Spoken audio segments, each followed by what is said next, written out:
He was unstoppable, a force of nature crashing through the WWE like a tsunami of power and rage. The Samoan werewolf, Jacob FATU, the man who made his debut and immediately looked like he belonged in the main event. The warrior who captured the United States Championship and proved to the world that he wasn't just another member of the legendary Anoa'i family, he was the next big thing. And then, in the blink of an eye, he vanished. Gone. Erased from television like he never existed. One moment he's helping Sami Zayn dethrone Solo Sikoa, the next he's nowhere to be found. No explanations. No closure. Just darkness. What happened to Jacob FATU? Why did WWE take their most explosive rising star off television at the worst possible time? And when he finally returns, will he be the same dominant monster we fell in love with, or will WWE's notorious booking have broken his momentum forever? The answer to these questions is more shocking than you think. And by the end of this video, you're going to understand exactly why Jacob FATU disappeared, what's been happening behind the scenes, and what kind of nuclear explosion is waiting for us when the Samoan werewolf finally comes back to reclaim what's his. You can feel it in the air, that tension, that anticipation.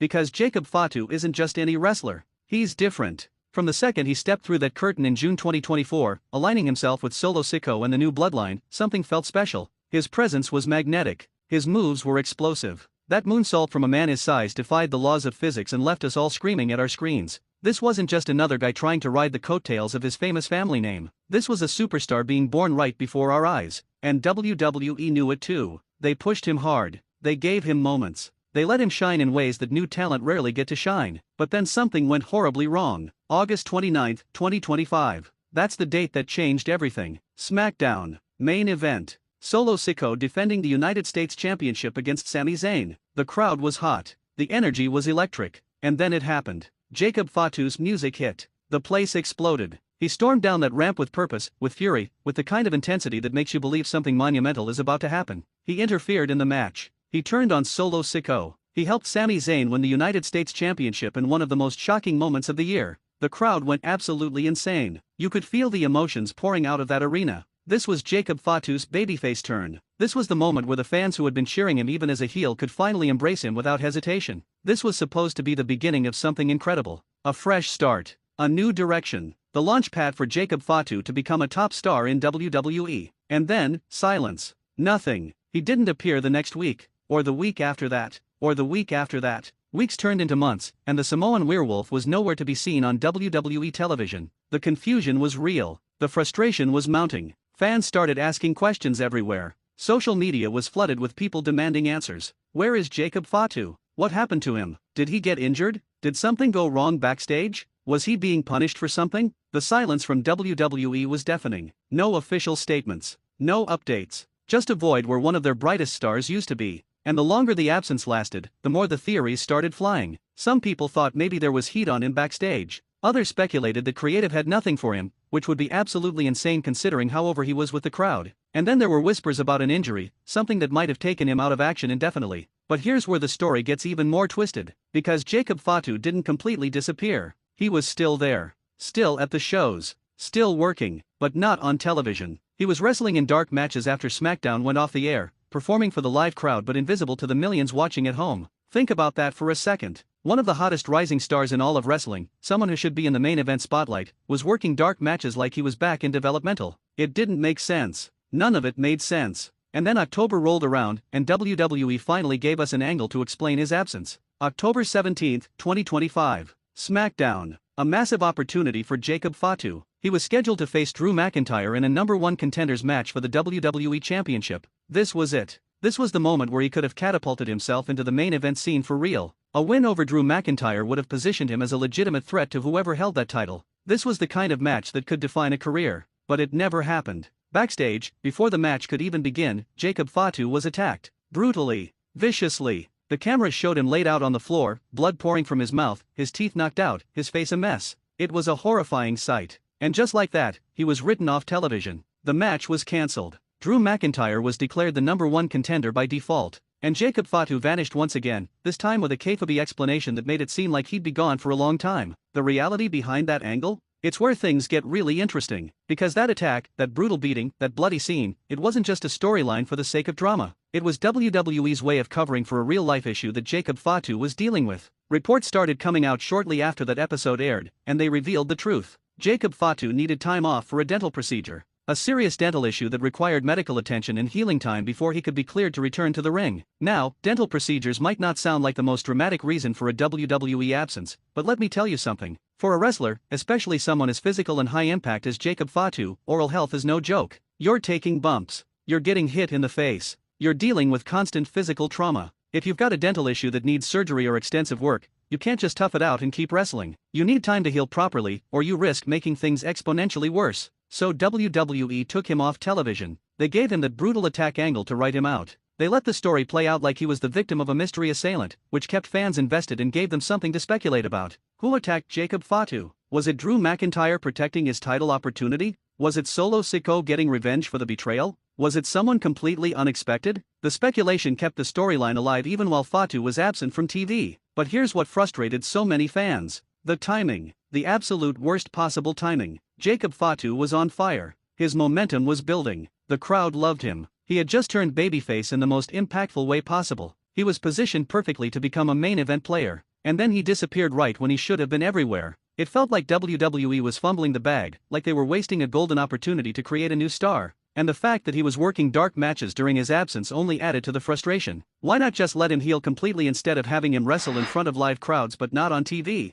The answer to that question reveals something important about how WWE operates. Dark matches serve a purpose. They keep talent active. They keep ring rust from building up. They allow wrestlers to stay sharp and connected to the live audience even when they're not being featured on television. But for fans watching at home, it created this bizarre situation where Jacob Fatu was simultaneously absent and present. He was there, but he wasn't there. It was like watching WWE intentionally keep one of their best weapons in the holster when they should have been firing it at full force. And the longer this went on, the more people started wondering if Jacob Fatu's push was dead. If that incredible momentum he had built was gone forever. Because in WWE, momentum is everything. You can be the hottest thing in the company one week and completely forgotten the next. The machine moves fast. Storylines change. Creative gets distracted by something else. And if you're off television for too long, sometimes there's no coming back from it. We've seen it happen to so many talented wrestlers over the years. They get pulled from TV for whatever reason, and when they come back, the spark is gone, the crowd has moved on, and they're never able to recapture what they once had. So the big question became, would that happen to Jacob Fatu? Would his absence kill the incredible momentum he had worked so hard to build? Would WWE even remember how special he was when he finally returned? Or would he come back to a completely different landscape where his spot had been filled by someone else and there was no room for him anymore? Before we go any further, I need you to do something for me. If you're feeling this story, if you're invested in what happened to Jacob Fatu and what's going to happen when he returns, I need you to hit the like button right now. And if you haven't already subscribed to SLAMZONE, do it. Join this family. Because we're the ones who care about these stories. We're the ones who pay attention when WWE drops the ball or when something incredible is about to happen. Hit that notification bell so you never miss an update. Because when Jacob Fatu returns, and trust me he's coming back soon, you're going to want to be here for the breakdown. You're going to want to understand what it means and where it's going. So subscribe now. Join the SLAMZONE family. Let's do this together. Now, let's talk about what's been happening behind the scenes while Jacob Fatu has been away. Because the wrestling world doesn't stop turning just because one star is absent. Solo Sikoa, the man who brought Jacob Fatu into WWE as part of his new bloodline, he's been busy. He's been evolving his character. He's been making moves. And recently, on WWE Playback, Solo made some comments that sent shockwaves through the wrestling community. He was rewatching the War Games match from last year, and he started talking about the old bloodline, about the members he used to have by his side. Jacob Fatu and Bronson Reed specifically. And you know what Solo said? He said he missed them. He admitted that having Jacob and Bronson as part of the group was cool, that they brought something special to the table, and that he wondered how much more dominant they would have been if those two were still around. But then he said something that cut deep. He called them dead weight. He said sometimes you have to get rid of the dead weight to move forward. That's cold. That's brutal. That's Solo Sikoa drawing a line in the sand and making it clear that he doesn't need Jacob Fatu anymore. But what makes that statement so fascinating is the subtext. Because Solo might be saying Jacob was dead weight, but the reality is that Jacob Fatu was one of the most over members of that bloodline faction. The fans loved him. They cheered for him even when he was supposed to be a heel. His in-ring work was spectacular. His presence was undeniable. So for Solo to call him deadweight feels less like the truth and more like a man trying to convince himself that he made the right decision. It feels like jealousy, like insecurity, like Solo knows deep down that Jacob Fatu is a massive star and that getting rid of him might have been a mistake. And that sets up one of the most compelling storylines WWE could possibly run when Jacob Fatu returns.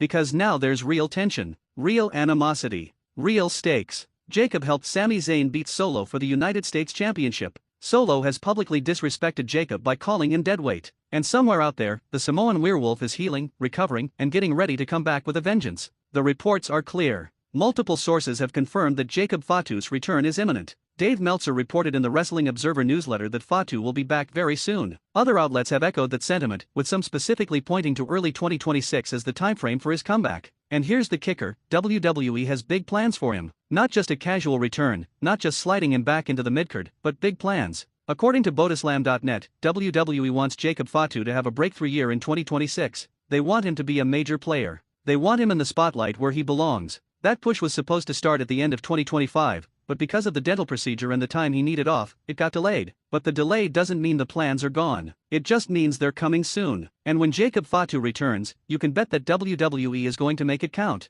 They're not going to bring him back just to have him lose meaningless matches. They're going to bring him back with purpose, with direction, with a story that justifies his absence and catapults him into something major. So what does that return look like? What's the plan? Well, the most obvious direction is revenge. Jacob Fatu was attacked backstage. His teeth were knocked out. He was denied his opportunity to face Drew McIntyre for a shot at the WWE Championship. Somebody did that to him. And when he comes back, he's going to want answers. He's going to want justice. He's going to want to destroy whoever took him out. Now, the smart money is on Drew McIntyre being revealed as the attacker. It makes perfect sense from a storyline perspective. Drew had everything to gain from taking Jacob out. He got the #1 contender spot by default. He moved right into a feud with Cody Rhodes for the WWE Championship. He benefited directly from Jacob Fatu's absence. So when Jacob returns, you can expect him to go straight after Drew with everything he's got. But here's where it gets interesting. What if it wasn't Drew? What if there's a twist? What if the person who attacked Jacob Fatu was someone completely unexpected? Maybe it was Solo Sikoa, trying to eliminate a potential threat before Jacob could gain too much power.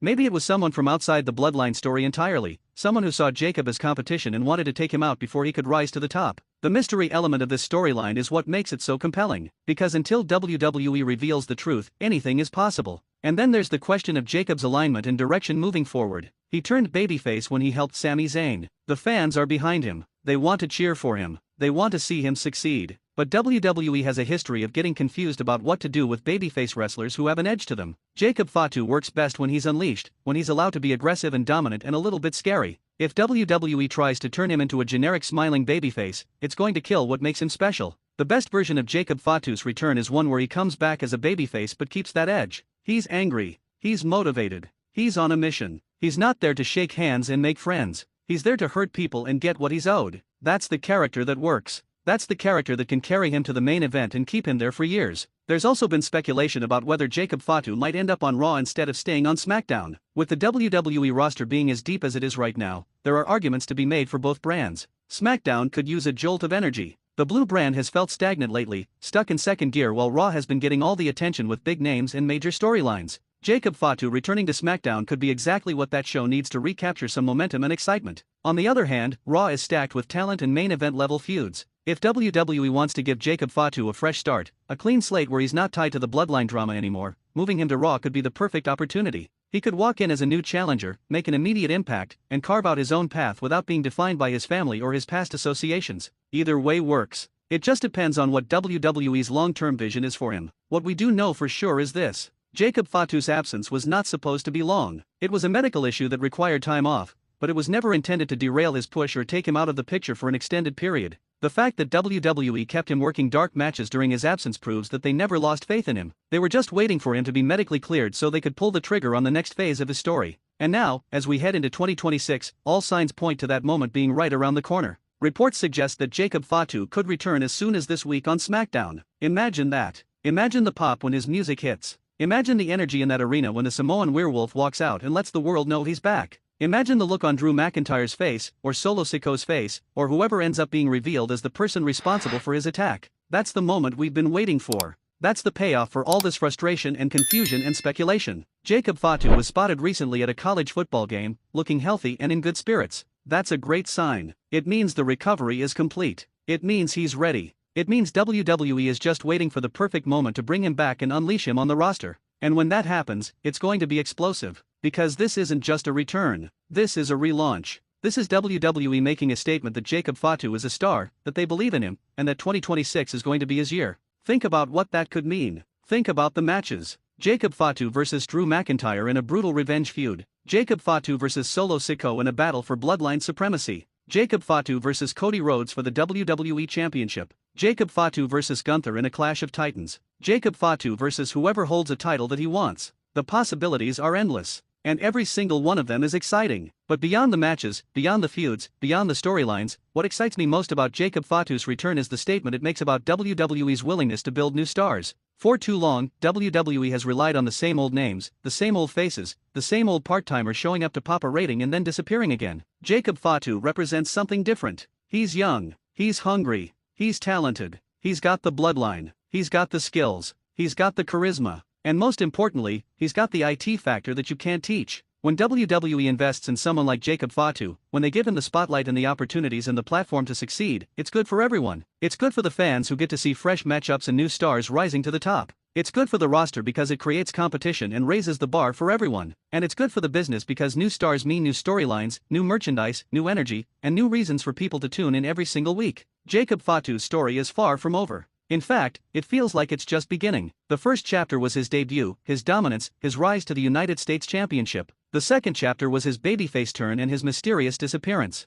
And now we're about to start the third chapter. The return, the revenge, the rise to the top of WWE. And it's going to be incredible to watch. Before I wrap this up, I want to ask you one more time. If this video has given you insight into what happened to Jacob FATU, if it's made you excited for his return, if it's made you appreciate the journey he's been on, then do me a favor. Hit that like button. Share this video with your friends who love wrestling. Comment below and tell me what you want to see when Jacob FATU returns. Do you want him to go after Drew McIntyre? Do you want him to feud with Solo Sikoa? Do you want him to challenge for the WWE Championship? Let me know. And make sure you're subscribed to SLAMZONE with notifications turned on, because when Jacob FATU returns, I'm going to have a full breakdown for you. I'm going to analyze every moment, every implication, every direction his story could go. And I want you here for all of it. The Samoan werewolf is coming back. The absence is almost over. The healing is complete. And when Jacob FATU steps back into that ring, when he unleashes everything he's been holding back, when he reminds the world why he's one of the most dangerous and exciting wrestlers on the planet, it's going to be a moment we'll never forget. This is where legends are made. This is where careers are defined. This is where Jacob FATU becomes the star he was always meant to be. Thank you for watching. Thank you for being part of the SLAMZONE family. And thank you for caring about these stories as much as I do. Jacob FATU's journey is our journey. His return is our celebration. And when it happens, we're going to lose our minds together. Until next time, stay hungry, stay passionate, and remember that in wrestling, just like in life, the best comebacks always come after the toughest setbacks. Jacob FATU is proof of that. And we can't wait to see what happens next.